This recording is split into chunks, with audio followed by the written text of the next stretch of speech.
अस्सलाम वालेकुम दोस्तों। मैं मंजर याद इलेक्ट्रिक का काम करता हूँ। यूपीएस को तकरीबन कोई 10-12 साल से ठीक कर रहा हूँ।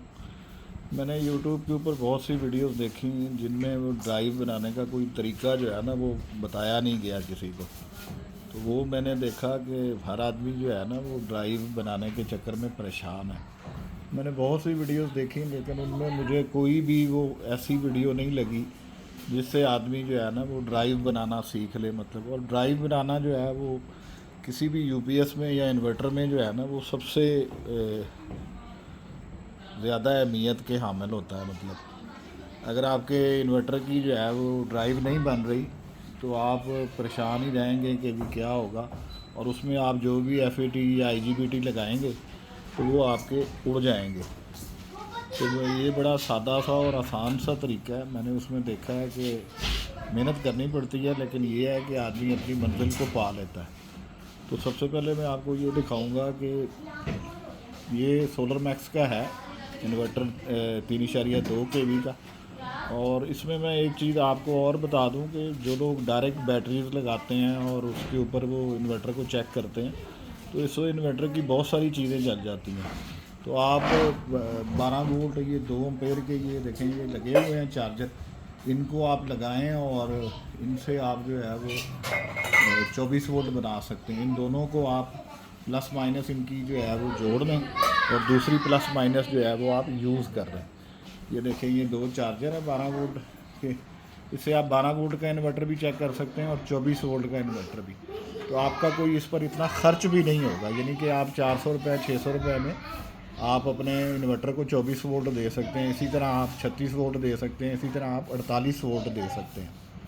तो मतलब ये मैंने देखा है कि लोग बैटरियां लगाते हैं और यूपीएस में इन्वर्टर में फ़ॉल्ट होता है तो वो जब बैटरी जैसे ही लगाते हैं इन्वर्टर में धमाका होता है और इन्वर्टर में जो नहीं भी नुकसान होना होता ना वो हो जाता है। इन चार्जरों का एक फ़ायदा ये भी है कि आप जो अब इनको लगाते हैं और इन्वर्टर में कोई फ़ॉल्ट होता है ये चार्जर फ़ौरन ट्रिप कर जाते हैं। मतलब इनके अंदर ज़ाहिर है सिस्टम होता है तो ये 12 वोल्ट में ये जैसे ही कोई शॉर्ट सर्किट होता है तो वो ये फ़ौरन जो है उड़ जाते हैं। मतलब या ये मतलब रुक जाते हैं या उसके करंट को स्टॉप कर देते हैं और कोई नुकसान नहीं होता आपका, मतलब 1 रुपये का नुकसान नहीं होता। तो ये मैं आपको चेक करवाऊँ कि ये मीटर है हमारा, हमने इसको 220 पे 200 पे रखा है और 12/12 को ये इकट्ठा करके इसको 24 वोल्ट चाहिए। तो ये हम इसकी प्लस पे है और ये माइनस पे है। तो ये इसको 24.5 वोल्ट आ रहे हैं। अब 24.5 वोल्ट जब आ रहे हैं तो आपने इसको मतलब ये करंट दे दिया तो आपने ये सारे जो मतलब इसके हीट सिंक हैं जो बैटरी सेक्शन पे लगे होते हैं उन सब हीट सिंक्स को निकाल लेना है। तो ये हीट सिंक्स निकले पड़े हैं, मतलब जो है इनमें आपने जो भी एफईटी यूज़ करनी है वो तकरीबन 300 वाट की एफईटी मार्केट में अवेलेबल हैं। हर इन्वर्टर के अंदर मुख्तलिफ एफईटीज़ लगी होती हैं, ज़्यादातर 3205 लगी होती हैं, फिर KE 100 लगी होती हैं। ये तकरीबन 300 वाट 100 एम्पेयर की जो हैं वो एफईटीज़ हैं। तो आप इसमें चाहें तो एफईटी जो IRF 1407 है वो यूज़ कर सकते हैं, 2807 यूज़ कर सकते हैं, 4110 यूज़ कर सकते हैं, 4115 यूज़ कर सकते हैं। ये वो ट्रांजिस्टर के नंबर हैं जो एक हैवी और मतलब नॉर्मल दोनों इन्वर्टर्स को चला देते हैं। मतलब और ये 20 वोल्ट के ऊपर होते हैं और 300 वाट के ये ट्रांजिस्टर हैं, 380 वाट तक और 100 एम्पेयर तक ये करंट बियर करते हैं। तो ये छोटी सी मालूमात थी, मैंने कहा मैं आपको दे दूं। अब मैं आपको बताता हूं कि जी इस इन्वर्टर की ड्राइव बनाने के लिए जो सबसे ज़्यादा परेशानी हुई वो ज़ाहिर है इसका ये बूस्टर सेक्शन पूरा उड़ गया था। तो मैंने इसके ये सारे हीट सिंक जो हैं ये ओपन कर लिए। ये इसके सारे हीट सिंक आप निकाल लें, मतलब बाहर आप हीट सिंक बाहर निकालेंगे ना तो आपको सारे फॉल्ट नज़र आ जाएंगे। मतलब इसमें ये होता है कि ये रेजिस्टेंसें होती हैं 100 ओम की लगी हुई और उसके बाद 20K की रेजिस्टेंस लगी होती है। ये वाली जो छोटी रेजिस्टेंस है ये 20K की होती है और ये 100 ओम है जो गेट पे लगी होती है। तो ये इस तरह के जो, और ये IC है ये 4427 है और ये हमारा 3525 लगा हुआ है। ये मैंने 3525 को निकाला है।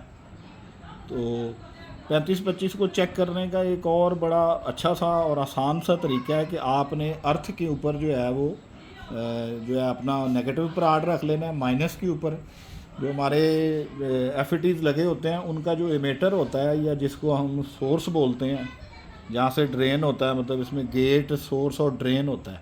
तो ये ड्रेन जो होता है ये माइनस में लगा होता है, तो आप यहाँ पे रख लें। उसके बाद आईसी की जो पिन नंबर है 1, 2 और 3 वहाँ से चेक करें, तो वहाँ पे जो है एक डायोड की वैल्यू बोलनी चाहिए, तकरीबन 800 से वो नीचे होनी चाहिए। अच्छा, उस वक्त इन्वर्टर आपका जो है वो बंद होना चाहिए। तो ऊपर से आप 1, 2, 3 पिन नीचे गिनेंगे तो वहाँ पे आपकी वैल्यू जो है वो 800 से कम होनी चाहिए, 774, 772 आती है। इसी तरह नीचे से आप गिनेंगे तो उधर उसकी वैल्यू मतलब जो है वो 772 आनी चाहिए। 12 नंबर पिन जो होती है वो उसमें अर्थ की होती है, और 13 नंबर जो होती है SV35 में वो पॉजिटिव करंट देने की होती है।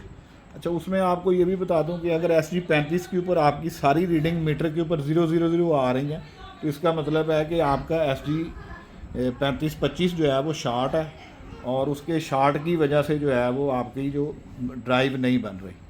तो मैंने मतलब इसके अंदर ये सारी रेजिस्टेंसें बदल दी हैं। 100 ओम की रेजिस्टेंसें इसमें जल जाती हैं। मैकेनिक हज़रात जो बहुत से मेरे भाई हैं वो सुस्ती करते हैं, वो इन चीज़ों को देखते नहीं हैं। तो देखने का नतीजा ये होता है कि गेट के ऊपर जब उसको ड्राइव में 5 वोल्ट करंट नहीं मिलता तो हमारा इन्वर्टर दोबारा उड़ जाता है मतलब। तो यहाँ पर गेट के ऊपर 5 वोल्ट आना ज़रूरी है। तो वो 5 वोल्ट के लिए आप ड्राइव बनना ज़रूरी होती है। ड्राइव के अंदर जो अहम पुर्जे हैं वो ये ट्रांसिस्टर लगे हुए हैं, इसमें NPN जोड़ा लगा होता है।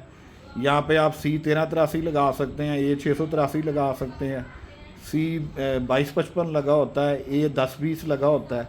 तो जो आपके पास अवेलेबिलिटी है, लेकिन ज़्यादातर यहाँ पे लगा होता है C2255 और A1020 लगा होता है। उसके बाद ये 3555 है, और ये जो IC है ये वाला ये 4427 है। तो अब मैं आपको दिखाता हूँ कि ये सारा कुछ करने के बाद और मेहनत करने के बाद मैंने YouTube पे बहुत रिसर्च की, और बहुत मतलब जो है वो मैं खपता रहा कि मुझे कोई ड्राइव बनाने की कोई ऐसी वीडियो मिल जाए जिससे जो है वो मैं आसानी से जो है वो मतलब बना सकूं, अपने इन्वर्टर को सही कर सकूं। लेकिन मुझे उसके अंदर कोई भी वीडियो नहीं मिली। सिर्फ वो दिखा देते हैं कि जी आपके ये 5 वोल्ट आ गए हैं और ये मतलब ड्राइव बन गई है, लेकिन उसको ठीक करने का तरीका कोई भी नहीं बताता। तो ठीक करने के लिए यही मैंने आपको दिखाना है कि जी आपने उसके एक गेट के ऊपर लगाना ही है, मतलब मीटर का राड, और एक उसके ड्रेन पे लगाना है। मेरे पास वो ज़ाहिर है वो मैं उसी से वो बना रहा हूँ, क्या कहते हैं, वीडियो बना रहा हूँ, और उसी से ही मतलब जो है वो आपको बता रहा हूँ। मेरा ख़्याल है कि आप मेरी बात को मतलब वो समझ लेंगे और सुन लेंगे तो आपका मसला हल हो जाएगा। तो सबसे पहले आपने इसके FET के जो पीछे हीट सिंक है वो खोल लेने हैं, और जितनी भी फॉल्टेड FETs हैं वो निकाल लेनी है। इस काम में आप सुस्ती ना करें, आप सुस्ती करेंगे तो आप मज़ीद नुकसान उठाएंगे। जो भी FETs लगी हुई ये पूरा यहाँ पे हीट सिंक होता है। ये 3 kV का सोलर मैक्स का इन्वर्टर है, यहाँ पे पूरा हीट सिंक होता है, और ये इसका बैटरी बूस्टर सेक्शन है। तो इसको आपने सारे का हीट सिंक खोल लेना है। पीछे इसके 1, 2, 3, 4, 5 पेच होते हैं, आपने इनको खोल लेना है। खोलने के बाद मतलब जो है वो इसको आपने 1 बाई 1 इसकी सारी रेजिस्टेंसें चेक कर लेनी है। रेजिस्टेंसें चेक करके जो भी फॉल्टेड रेजिस्टेंस है वो इनको आपने चेंज कर देना है। सारी रेजिस्टेंसें चेंज करने के बाद इनके ऊपर आपका ख़र्च नहीं है। ये जितनी भी रेजिस्टेंसें हैं ये रुपये की मिलती हैं, 2-2 रुपये की मिलती हैं। तो ये 100 ओम की रेजिस्टेंस, 10 ओम की रेजिस्टेंस ये आपके स्टॉक में मौजूद होनी चाहिए। तो ये 10 ओम की रेजिस्टेंसें आपने सारी बदल देनी है। अच्छा, फिर उसके बाद बंद पोजीशन में आप जब इसको रखेंगे गेट पे, और क्या कहते हैं इस पे ड्रेन पे रखेंगे, तो 20 के ऊपर मीटर रख के यहाँ पे जो वैल्यू बनेगी वो 3.4 के मतलब बनती है इसकी वैल्यू। तो ये बंद पोजीशन में आप इस तरह चेक कर सकते हैं।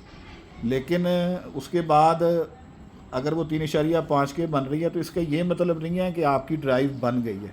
ड्राइव बनने के लिए ज़रूरी है कि आप इन्वर्टर को ऑन करें, और इन्वर्टर को ऑन करने के बाद जो है वो उसमें आप देखें कि जी उसमें आपकी ड्राइव 5 वोल्ट बन रही है कि नहीं बन रही।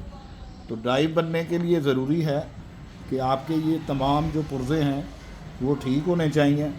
आपने यहाँ पे एक गेट पे रखना है, और एक ये गेट है इसका, और ये इसका जो है वो ड्रेन है जिसको हम माइनस कहते हैं। यहाँ पे माइनस रखना है और गेट के ऊपर जो है वो 5 वोल्ट करंट आना चाहिए। तो ये मतलब आपको छोटी सी बात बतानी थी कि ये 3525 को आप चेक कर लें। 3525 के ऊपर डायोड वोल्ट 772 आने चाहिए।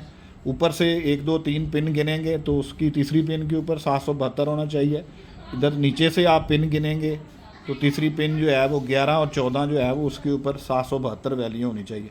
अगर 772 वैल्यू नहीं है, कोई और वैल्यू है, तो उसमें कोई परेशानी नहीं है।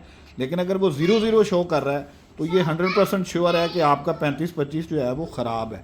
तो उस सूरत में आपने उसको फ़ौरन बदल लेना है, तो उससे आपको आसानी होगी। तो अब मैं आपको ये दिखाता हूँ। मैं असल में उसी हाथ से वो वीडियो बना रहा हूँ और उसी हाथ से ही मैंने वो कैमरे को पकड़ा हुआ है। मैं समझता हूँ कि जितना मैं परेशान रहा हूँ इसी तरह और लोग भी परेशान होते होंगे। तो ये मैंने इसको वो रखा है उसके ऊपर, ये देखें आप। अब हम इसके जो 24 वोल्ट देने के बाद इसकी जो ये मैं इसको ऑन करता हूँ, ये देखें ये इन्वर्टर ऑन हुआ। तो ये देखें अब इसकी ये ड्राइव बन रही है। ये देखें ये 5 वोल्ट बन रहे हैं। ये देखें ये 5.1 5.2 इसकी ड्राइव बन रही है। एक मैंने मीटर का अब ये जो फॉल्ट है वो फ़ैन का फॉल्ट शो कर रहा है, उसकी वजह से लंबी बीप दे रहा है। लेकिन आपकी जो ड्राइव है वो बन चुकी हुई है। ठीक है जनाब। तो ये आपके लिए मैंने थोड़ा सा वो करना था, चूँकि मैं परेशान रहा तो मैंने कहा कि बाकी लोग भी परेशान रहते होंगे। तो आप ये छोटी छोटी चीज़ों को आप ख़ुद भी घर में कर सकते हैं, और जो मैकेनिक लंबी लंबी फ़ीस चार्ज करते हैं वो उनसे आप बच सकते हैं। ये वाला भी आपको सिस्टम बताया कि अगर आपका इन्वर्टर 12 वोल्ट का है तो आप 12 वोल्ट का 3 एम्पेयर का चार्जर ले लें और उसको आप 12 वोल्ट करंट दे दें। आपका इन्वर्टर अगर शॉर्ट भी होगा तो वो उस चार्जर से या उस इन्वर्टर को आपको कोई नुकसान नहीं पहुंचेगा। ये वाली जो सप्लाइयाँ होती हैं ये ट्रिप कर जाती हैं। तो ये मैंने चीज़ें आपको बतानी थी। अल्लाह पाक आपको खुश रखे। किसी भी मालूमात के लिए फिर आप कमेंट्स के अंदर रब्ता कर सकते हैं। और मैं कोई यूट्यूबर नहीं हूँ, या मैं आपको ये नहीं कहूँगा कि जी मतलब आप वो करें या कोई इस तरह का वो करें। ये आपकी वो बेहतरी के लिए और भलाई के लिए मैंने इसको लोड किया है। अल्लाह पाक खैर करे।